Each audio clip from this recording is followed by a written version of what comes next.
2024, October 16, Wednesday. Policy after late cut.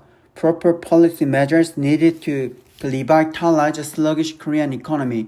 Expectations are rising that the South Korean government will take follow-up measures in the wake of the much-anticipated cut in interest rates by the Bank of Korea on Friday. The BOK's move, marking the first pivot in 38 months, has come when the country's inflation is moderating, but domestic demand is still mired in a protracted slump.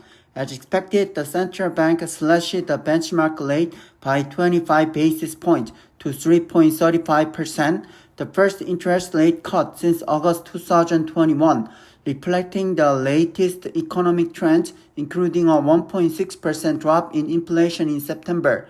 The BOK said in a statement that Korea's inflation is showing signs of stabilization. Household debt growth is beginning to slow after the government's tightening policy, and the risk linked to foreign exchange markets is easing. The U.S. Federal Reserve also trimmed its key rate by a half percentage point last month, setting an example that the central bank here could follow with more conviction. The latest economic figures also supported the need for a turnaround in monetary policy.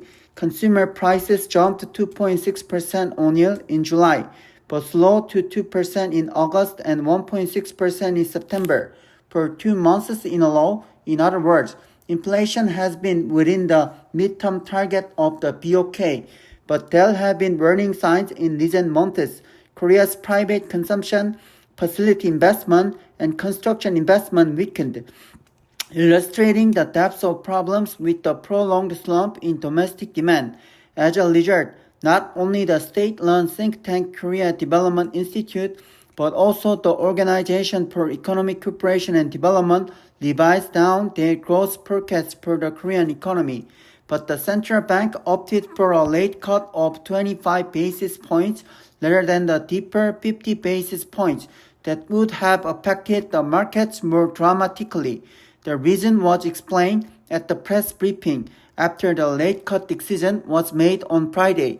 Most board members agree on the need to monitor the impact of this month's late cut on financial stability, especially home prices and household debt, Lee Chang-yong said.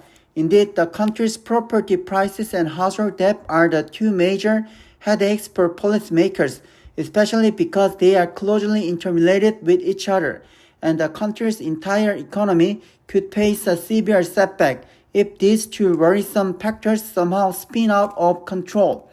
All in all, the BOK has sent a strong signal to the government that it has done its part by shifting its monetary policy to help support the recovery in domestic demand. It is time for the government to play its part. It has to minimize potential risks in connection with the property market and household debt, and implement measures aimed at injecting fresh energy into domestic demand.